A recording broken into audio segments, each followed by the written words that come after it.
Good morning and welcome to Almus Market Mornings, your daily dose of global financial updates with me, Swaraj. US yields continue to climb and they surely are grabbing the headlines as they hit the highest level since the financial crisis. This is also partly because markets are digesting higher borrowings to the tune of $275 billion. The dollar has remained firm, backed on the higher yields, but it might not be good news for institutions who have bet on the Fed being done with the hiking cycle narrative, thinking markets have hit peak rates. Good morning, JK. Can the rising yields trigger a broad market turmoil? Keen to hear your thoughts. Good morning, Swaraj. Yes, that's the fear actually, because the yields, longer end yields in most of the countries are now near levels seen during a global financial crisis. And now 2-year even touched 5%, which is par for the course because Fed fund rate is at 5.5%. But if you look at 10-year at 4.35%, 30-year at 4.47%, then the German yield and the the UK yields are at 15-year highs. So it's not something that is reflected in a higher inflation, because inflation is actually moderating everywhere. So you wondering why yields are going up when the inflation is actually moderating. Rates may be peaking, and in some countries rates are being cut.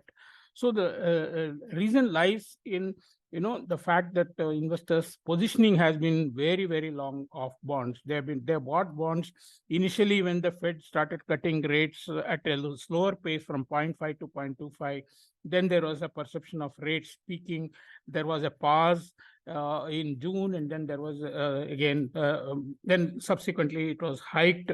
Then also expectation about an early onset of recession in the US has been belied because continuous stream of data from US shows that economy has been resilient even after 5% rise in the Fed policy rates. So Fed is actually looking a bit worried that economy is not slowing down, even as inflation remains well above their target, and hence they may keep the rates in the restrictive level for much longer. Then we also had the Fitch downgrade of the US, which is playing out if eventually. Because the allocations for the US bonds might have definitely come down, particularly from the central banks, and then we always have the QT that is ongoing, which means Fed is effectively selling bonds into the market. So all these things are leading to big rise in the yields. Of course, now everyone is looking at the fact whether the 30-year or the 10-year is likely to reach the 5%. It's 5% is not a big deal if you consider the fact that Fed funds rate is already at 5.5%. But it's all a matter of positioning, and as it keeps going up, more people are bailing out of their long positions. That's the position as far as. Yes, to answer your question whether it can result in a broader turmoil, it's quite likely, because as the institutions and funds make greater losses, they will have to bail out of their other profitable positions in equities and other asset classes. So that leads to bigger turmoil. And also be mindful of the fact that the smaller and weaker banks are still vulnerable to further rise in the yield. So that's what I would say in response to your question. Yes, otherwise in the equity market there was some positivity. Is mainly driven by expectation of a very good results from the AI related company NVDA, and also the fact that there has been some suspense about what Powell would say in the Jackson Hole meeting. Most people say that he may remain neutral, but some are betting that he can probably keep the rates for higher, longer theory well entrenched in the market. If you look at the thinking of the market, while most of the analysts who are polled think that Fed is done with hiking, traders are betting that there is a 40% chance of a final hike by the Fed in November. So that's the scenario. So equity markets took heart from the tech sector. possibly some more covering after the results possible. And the other interesting area of the market was the currencies, where the Chinese yuan has shown some semblance of stability after strong measures taken by the Chinese authorities. Initially, we had been hearing about state-run Chinese banks selling dollars for yuan earlier. Now, yesterday, they were seen actively mopping up offshore yuan liquidity, a move that raised the cost of shorting the yuan currency. In fact, a measure of cost to borrow yuan has jumped 1.73 basis points, which is the highest since 2017. So, as a result, 1 month implied yield has surged to 5.5% from 2.7%. So, we actually have one side, China cutting rates to help the real economy. On the other hand, they're tightening on the market side to avoid speculation on the currency. So all in all, this resulted in some sort of a recovery in the yuan, which is now trading better than 7.30. That should be, some relief, but definitely it's not out of the woods. And most of the Asian currencies are taking cues from the Chinese yuan and remaining slightly on the weaker side still.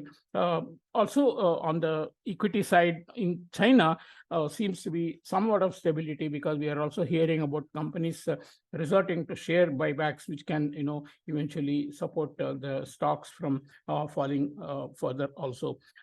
Then on the other currency, euro has been resilient. So is the GBP, because they have been helped by higher yields and yen cross buying, that is selling yen and buying these currencies as a carry trade, has been helping these currencies. So yen has been notably weaker at a sensitive level, about 146. But now most market participants are veering to the view that since most people are expecting an intervention at 146, it may not happen at that level. Possibly closer to 150 is where more likely that direct intervention from Bank of Japan can happen. But while all this is happening, the commodity currencies have really been taking a big hit. And while US might have avoided a recession right now, if you look at these commodity currencies, they have been weakening big in the face of the big China weakness, and their prospects usually are tied to how the Chinese economy is performing. Just to give a perspective, the Canadian dollar has weakened 3.7% in this month, and the New Zealand dollar, or the Kiwi as it is called, has weakened 5%. So that's clearly a sign of global economy really wilting under Chinese weakness also.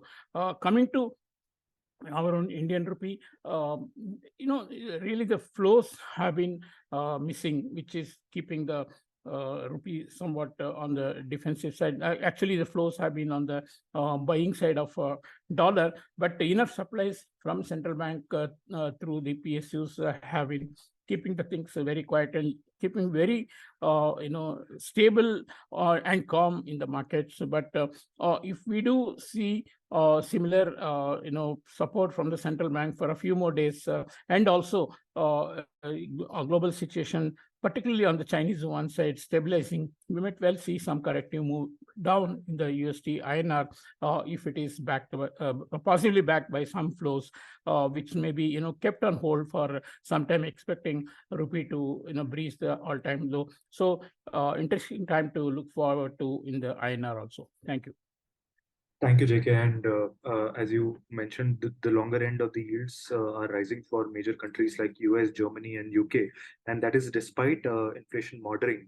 Yields are moving higher, primarily because bets on the early onset of recession in US has been continuously delayed, considering the resilient economy in the US. This delay in recession, and especially the bets with respect to the Fed cutting rates, have not materialized, because of which the yields are going higher. Markets are now looking forward to Powell's speech in Jackson Hole and what theme he'll be following. When it comes to Chinese yuan, the yuan has shown some stability post-intervention efforts by the PBOC, but the commodity currencies have been weakening due to the Chinese economic weakness. We are tracking New Zealand dollar, Canadian dollar, all are under pressure because of the same.